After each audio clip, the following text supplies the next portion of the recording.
semua, perkenalkan nama saya Safi Rayu. Kembali lagi ke podcast kami bertiga. Kali ini kita kedatangan kakak narasumber yang cantik-cantik banget nih dari Universitas Aisyah Yogyakarta, Prodi Psikologi ya kak ya? Iya benar ya.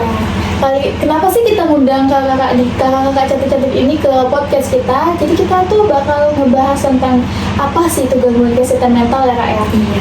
Ya, sebelum kita masuk ke pembahasan kita itu, boleh nih kak, kakak bisa kenalin dulu gitu? Boleh. Perkenalkan, nama saya Nurmanisa Putri dari program studi S1 Psikologi Universitas Aisyah Yogyakarta. Dan saya nggak sendiri nih, ada teman saya. Wah, siapa nih kak? Boleh kenalan dulu nggak? Iya, perkenalkan nama saya Deva Anjani. Sama seperti teman saya ini, saya mahasiswa Universitas Aisyah Yogyakarta. Wah, cantik-cantik ya kak ya? Kakak juga cantik loh. Wah, Masya Allah. Oke kak, kita kan sekarang ini ya, generasi Z itu kan kebanyakan itu mengenai tentang gangguan kesehatan mental itu kan. Jadi ini saya mau bertanya nih kak, menurut kakak ini, apa sih itu gangguan kesehatan mental? Kalau menurut saya ya, gangguan kesehatan mental itu adalah kondisi kejiwaan seseorang atau emosi yang memang gak kekontrol. Jadi ya banyaklah faktornya pasti. Karena di masa sekarang itu anak-anak muda ya banyak sekali mengalami masalah. Apalagi orang tua, keluarga ataupun yang lain gitu. Kalau menurut Kak Nurmanisa ini seperti apa sih? Karena kalau menurut saya tuh sama pasti sama Kak Deva ya. Tapi menurut saya tuh gangguan kesehatan yang mempengaruhi pemikiran, perasaan, dan perilaku kita dalam kehidupan sehari-hari. Sehingga kita tuh nggak bakal nyaman gitu melakukannya dalam kehidupan sehari-hari itu. Berat juga ya, Iya. gangguan kesehatan mental ini. Nah, saya mau tanya lagi nih Gak nih, pada masa apa sih seorang itu rentan banget dalam menghadapi gangguan kesehatan mental itu gitu? Kalau menurut saya sendiri karena apa ya? Keluarga, pertemanan ataupun lingkungan kayaknya sih. Karena itu udah nggak asing lagi di telinga kita ya. Karena pastinya ya di luar sana juga banyak sih remaja yang mengalaminya. Gak hanya remaja, pasti orang tua pasti juga, apalagi entah masalah keluarganya ataupun ya gitu deh pokoknya. Kalau menurut Kak Nurmanisa ini kita mau dengar nih Kak. Keluarga bisa ya Kak, keluarga itu emang berpengaruh banget pada sih, itu Kak. kesehatan mental itu ya. Tapi kalau yang rentan terkena gangguan mental itu remaja. Iya, Remaja itu apalagi yang pada saat ini ya, remaja itu pasti disibukkan oleh pekerjaan rumah sama aktivitas sosial di perkuliahannya. Nah itu yang membuat remaja itu merasa kesehatan mentalnya terganggu dan itu bisa berakibat pada gangguan mental seperti itu.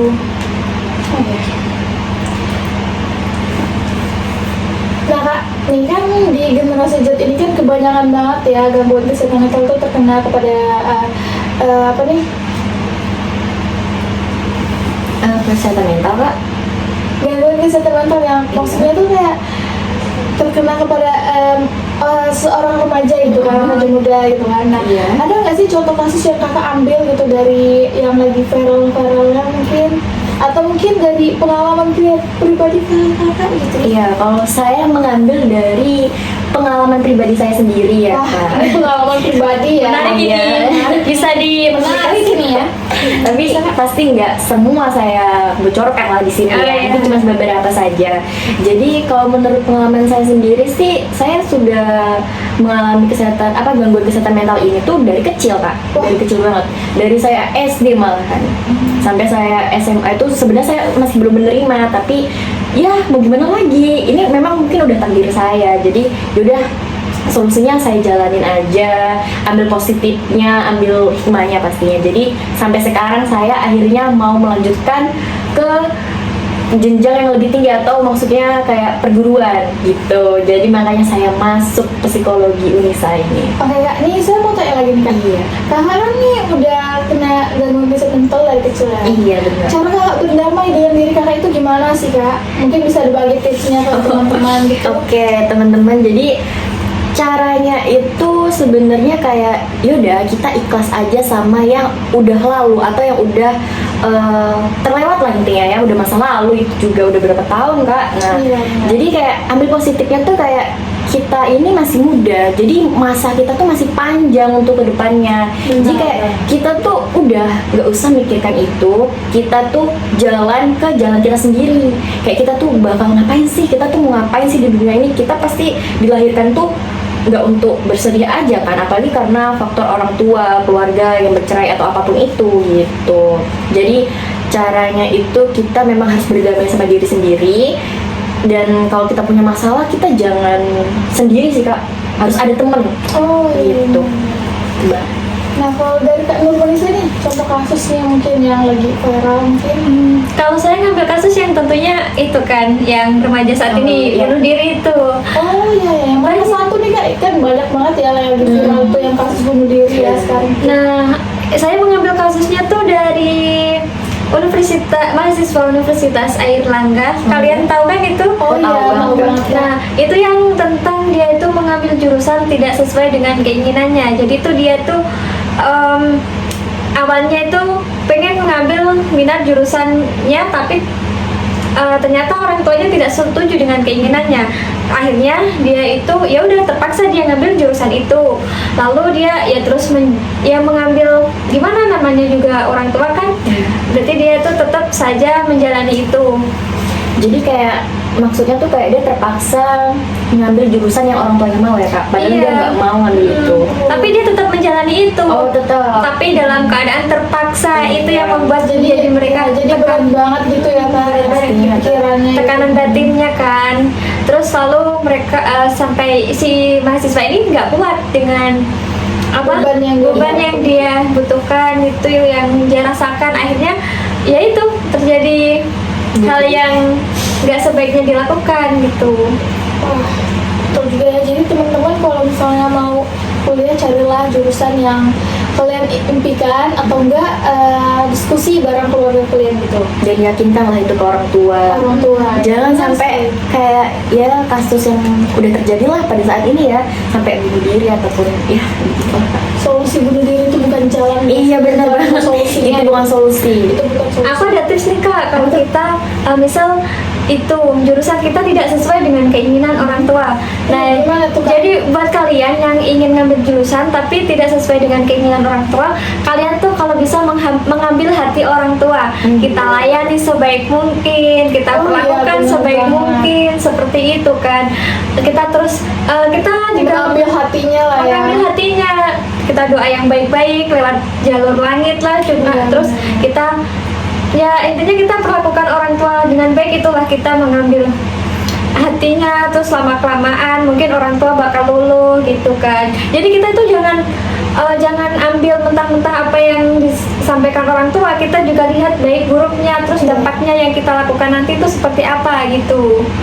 Iya benar juga. Jadi sebenarnya tuh anak-anak itu bisa banget memberikan pendapat mereka ke orang tua. Iya, ya. Bisa. Cuman kadang ada anak yang memang kayak nggak berani untuk nggak berani untuk menyatakan kayak dia tuh mau ini, dia mau ini, karena mungkin udah tertekan dari dia kecil mungkin ya, kayak orang tuanya memang harusnya ini ya harus ini gitu. Jadi dia kayak nggak ada niat keberanian buat ngomong, dan apa yang diungkapkan dia lah intinya, apa yang dia mau gitu. Kalau Itu salahnya. kita tipsnya tuh Kak buat mereka nih ya, anak-anak muda yang emang udah nggak berani gitu ngomong dari kecil, udah nggak berani ngomong sama orang tua mereka, gimana Kak supaya mereka tuh bisa berani ngomong tentang keputusan mereka sendiri gitu ke Ya, orang tua mereka. menurut saya ya, mereka tuh harus yakin sama apa yang mau mereka ambil, dan harus meyakinkan orang tuanya itu memang dengan seyakin-yakinnya. Kalau misalkan orang tuanya belum yakin, coba kayak kalian tuh harus cari apa ya, data-data yang mungkin menurut kalian tuh masuk dengan orang tua kalian. Kayak nanti tuh saya tuh mau ngambil ini, nanti bakalan kesini, dan nanti arahnya kesini gitu. Iya. Pasti kalau orang tua dijelaskan seperti itu, orang tua pasti langsung mudeng, dan kayak intinya oh berarti anaknya pasti bakal gini gitu kan. Jadi pasti itu bisa sih. Intinya Bisa. meyakinkan orang tua Iya, ya. meyakinkan orang tua. Kalau kita itu benar-benar bisa. Iya benar, dan kalau misalkan kita memang udah dikasih kepercayaan nih sama orang tua, kita jangan sia-siain. Takutnya kita udah dikasih kepercayaan, kita itu malah putus di tengah jalan kak. Iya benar. Kan banyak sih Banyak yang ngecewain orang tua banyak gitu banget ya. apalagi di luar ya kalau misalkan keluar kota nggak dipantau orang tua pasti ya banyak lah marak kejadian yang gak jelas tuh kan kak. Iya. Apalagi kayak yang ya gitu loh nggak usah disebut aja intinya ya gitu kak. Oke kak, mau tanya lagi nih, itu penyebab terjadinya gangguan kesehatan mental tuh mana sih kak penyebabnya gitu? Ya karena tekanan orang tua itu tadi. Tekanan orang tua. Iya. Sama dia tuh sering mengasingkan dirinya, sehingga dia tuh tidak mau menceritakan, tidak mau mengutarakan isi hatinya. Yang itu menyebabkan seseorang itu terkena gangguan mentalnya, gangguan kesehatannya, dan gangguan mental ini bisa berpengaruh pada gangguan fisik juga. Iya betul. Nah, jadi tiap kali misal ada masalah atau ada apa yang perlu diceritakan itu ya kalau bisa diutarakan, diceritakan, jangan dipendam sendiri ya. Benar, dan harus cerita ke teman terdekat dan kalau bisa ya diem gitu ya. Kita harus pilih teman juga ini. Bener banget. Kita nggak boleh juga sembarang cerita kepada orang yang kita belum terkenal dekat banget, gitu, ya. kenal banget. Jadi Tapi kadang kak ada juga teman yang udah teman banget tapi dia nggak bisa jaga rahasia kita tuh kak, itu gimana ya kak? itu yang membuat jadi kita tertekan Iya, juga kan kadang. makanya itu yang mungkin membuat anak-anak yang mempunyai gangguan mental ini kayak nggak mau cerita.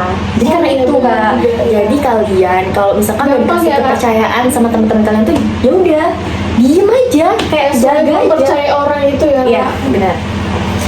Tapi buat yang dikasih cerita nih juga jangan itu bocor. Iya, Jangan Itu yang saya bilang. Menyebarkan memberitahu ke sana sini iya, apalagi menambahkan cerita gitu. Oh iya, kadang banyak Nggak sih, boleh Kak. gitu. itu tidak boleh ya.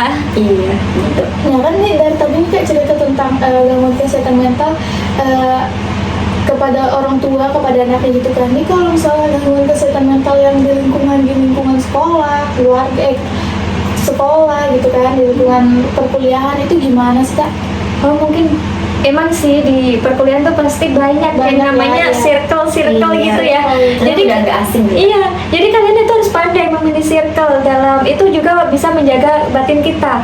Kita harus memilih-milih teman mana yang baik, mana yang buruk. Kalau kita ada teman yang baik, ya udah kita ikut yang baik. Iya, Kalau yang buruk, ya udah kita jauhin yang buruk gitu. Kalau Iya. menurut Kak Diva gimana? Iya, kalau menurut saya apa ya? Karena kan walaupun udah bersirkel menurut kita baik, kadang belum tentu baik kak. Oh iya, Kadang pasti malah itu. ada yang menjerumuskan temannya. Jadi kayak membuat apa ya? Kayak ke hal-hal yang negatif. Jadi sampai orang tua yang tadinya udah memberi kepercayaan, jadi kayak hilang gitu kak kepercayaan orang tuanya. Nah kalau misalnya gangguan kesehatan mental itu ke jerumus ke tugas-tugas kuliah itu gimana kak? Itu kebanyakan kan anak muda banyak. itu yang terlalu stres banget ke apa tuh tugas-tugas mereka itu kan. Iya, Jadi benar. kayak susah banget mereka memikirkan gitu. Apalagi mahasiswa semester pertama tuh Kak. Iya. Itu masih barunya stres banget Stres itu. banget itu. Banget, karena kayak- baru dihadapin dengan tugas yang Iya, segitu dalamnya. Di benar. SMA kan nggak terlalu ya. Enggak kak, benar. Karena kita kalau SMA masih dibimbing ya sama guru. Iya. Kita nggak masuk, kita nggak ngerjain. Kita tuh masih diarahin kayak kamu harus ngerjain ini buat nilai kamu KKM gitu. Iya. Kalau kuliah tuh udah kita sendiri Kak. Sendiri, nggak iya. bisa ini. Ya, terus itu gimana kak buat anak-anak yang kuliah itu untuk tidak terlalu stres gitu? Kalau Untuk menurut nggak saya, ada gangguan kesehatan mental. kalau menurut saya tuh ya udah kita jalanin apa yang seharusnya kita udah dikasihkan, namanya kita udah dikasih kepercayaan gitu ya. Kita udah dewasa juga, Iya. kita harus menerima apa yang sudah menjadi kewajiban kita. Jadi apapun misal tugasnya banyak kita harus tetap jalanin. Kita itu kayak misal dari Tuhan gitu ya, Allah tidak akan memberikan kemampuan di luar batas tidak akan memberikan kesulitan di luar batas kemampuan kita. Jadi semua itu pasti ada solusinya, ada jalannya, dan itu bisa diselesaikan dengan baik kalau kita itu benar-benar mendalami banget gitu, nggak terlalu memikirkan. Iya benar. Jadi kalau ada tugas itu kerjain lah ya. Iya, Kak. iya, Langsung dikerjain. sedikit kerjain pokoknya. Jangan dipikirin dipikirin Gitu. Karena kalau mepet deadline tuh kita langsung kayak ngeblank kak. Ngeblank Iya, banget. Jadi benar-benar. itu yang bisa bikin mahasiswa ini tuh stres. Itu yang ya menyebabkan gangguan mentalnya kak. Oke kak, ini kita tanya lagi nih kak ya, dampaknya kepada generasi Z itu terhadap kesehatan mental itu gimana Kak? Gangguannya gitu. Enggak, itunya. Dampak itu Kak. Oh, dampaknya tuh misal banyak ya tren-tren yang sekarang ini. Kalau misal kita dalam tekanan batin, ya udah kita lakukan hal-hal yang baik. Jangan kita melakukan hal-hal yang buruk seperti bunuh diri. Iya, Itu benar. bisa menjadi kayak misal tiruan bagi orang-orang yang lain gitu. Jadi kita tuh ya kita harus menenangkan diri kita sendiri. Kita jangan terlalu berpengaruh untuk orang lain melakukan hal yang buruk gitu. Malah mah jadi tren waktu itu ya Kak. Iya, sampai Tren jadi Nggak boleh. sampai Terus, itu benar. angka tertinggi itu Iya. bisa pada puncak bulan apa itu sangat Jadi kalau bisa berpengaruh tahun ini juga. jangan sampai sih Kak. Jangan ada tren begitu lagi Tren gitu. itu ya. hampir 1 bulan itu berapa orang yang melakukan kayak Proses bunuh iya. diri itu ya lagi marak banget. Emang tahun kemarin tuh juga lagi marak banget ya. Iya, makanya 2022 karena ini tahun baru, kita janganlah ya kalau bisa tuh jangan. Jadi tahun awal ini ya lebih lah ya, lebih bersemangat hidup Iya, lah ya benar. teman-teman. Karena Meskipun bebannya itu capek Iya, banget, iya. tapi tetap dijalani. kita jalani terus. Tetap jalani terus menerus. Semangat ya buat kalian. Nah Kak, ini pertanyaan terakhir ya Kak ya. Mau bertanya Kak, kalau misalnya solusi buat kita nggak terlalu memikirkan kesehatan mental itu gimana Kak? Kalau menurut saya kalian itu melakukan hal-hal positif seperti mengikuti pelatihan, seminar-seminar, olahraga yang sekiranya itu bisa menyibukkan diri sendiri. menyibukkan diri Produktif sendiri gitu lah ya. yang produktif. Karena kalau kita nggak menyibukkan diri sendiri itu yang ada kita cuma mengurung diri Kak. Dan kita juga nggak memperbesar relasi kita. Nanti kalau misalkan kita udah lulus nih, kita nggak punya relasi, kita susah Kak, Susah ya. banget. Nah itu makanya kita harus ya keluar, menyibukkan diri, ikut organisasi gitu. Walaupun saya sendiri nggak ikut organisasi, tapi saya menyarankan buat teman-teman untuk ikut organisasi biar nggak mengurung diri. Gitu. Nah, melakukan kegiatan positif, Iya. mengembangkan bakat-bakatnya. Iya bener banget. Jadi jangan dipendem bakat Iya, bakat jadi- itu kalau ada. Jadi jangan ikuti kegiatan kampus aja ya Kak, kita Iya, juga benar, di kegiatan luar juga boleh. ya, Di luar boleh ya boleh, Kak. benar. Itu benar banget ya. Oke Kak, kita udah di penghujung acara ini. Terima kasih banget ya kayaknya jadi ini udah jadi narasumber kita, udah memberikan pengalaman baru, itu pembelajaran baru juga buat saya, buat teman-teman juga yang bakal nonton mungkin ya. Iya benar. Ya, makasih Kak udah datang ke podcast kita ini. Sekian podcast kita teman-teman. Jangan lupa like, subscribe, Apa ya? comment, Share. share. Sekian. Assalamualaikum warahmatullahi wabarakatuh.